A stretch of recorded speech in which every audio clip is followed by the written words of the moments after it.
while Halliday's semiotics had come from Saussure and from Hjelmslev, and Hjelmslev and Saussure are somewhat different. They're closely related, but they're still somewhat different approaches to semiotics. Peirce had a completely separate and sort of independent approach to semiotics, and in some ways one that I thought was better. Peirce, for whatever reasons, whether they were logical or just temperamental, liked to have things come in threes rather than twos. And so he didn't build his semiotics on a signifier and a signified, or a content plane and an expression plane, but he always included a third element. So in his scheme, what we call the signifier is the representimon, the thing that does the representing. What we usually think of as the signified, he calls the object, but there's always a third element, which he usually calls the interpretant, which is part of a very complex scheme that is very hard to summarize. But for me, it's easier to think of the third element as a system that does the interpreting, right? In other words, no signifier, right? No sign in the sense of a material expression ever tells you, ever points to the signified or the meaning that it's supposed to stand for. You have to make that connection. You have to do what Halliday calls construe the relationship. And of course, you construe according to systems of social convention, and semiotics is very good at describing those systems of social convention. That's in some ways what the grammar is doing for you. But there has to be a third element that actually does this construing. And so Peirce's approach, while it's mainly a logical, formal approach, always has behind it some sense of the materiality of the semiotic process. For him, it is not the semiotic relation that is fundamental. It is the process of semiosis, right? The process of making meaning, not just the meaning relationship, that is really fundamental.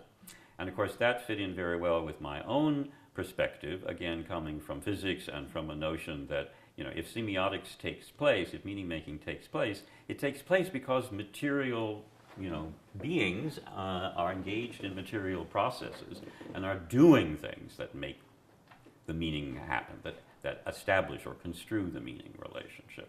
Now, I was still 20 years away from trying to really think about how that actually happens materially and physically. I didn't have the theoretical basis yet for doing that.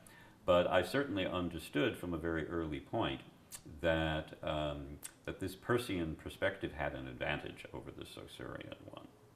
Though you do have to remember that for Peirce, icon, index, and symbol is only one of 3 or 4 different triads which try to characterize the relationship between signifier and signified, or representimon and object, in terms of different principles of interpretation, different kinds of relationships they can have to each other. But in practical terms, I think symbol is the least useful because it's the one that is sort of the most generic for linguistic signs and many other kinds of arbitrary signs. And the other two have proved especially fascinating for people. So if you know Peirce's theory, the most fundamental concepts in Peirce are firstness, secondness, and thirdness. He decided he couldn't actually give names to them, glosses to them, because it would be too misleading. But roughly speaking, firstness is sort of a similarity of form. Secondness is a relationship through causality. And thirdness is a relationship through conventionality.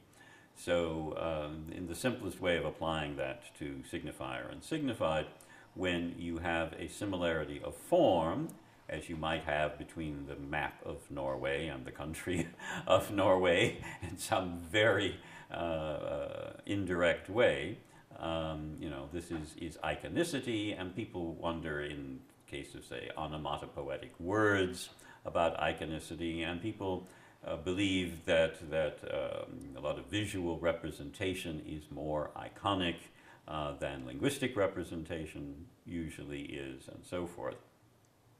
And then indexicality is a very fundamental concept for the Jacobsonian functional linguistics tradition. Michael Silverstein's writings about indexicality have made it into a major tool in the thinking of linguistic anthropologists. And there it is pointing out that a lot of the meaning that we ascribe to signs or to acts and actions as signs comes not simply from their denotation, but this is another way of thinking about connotation.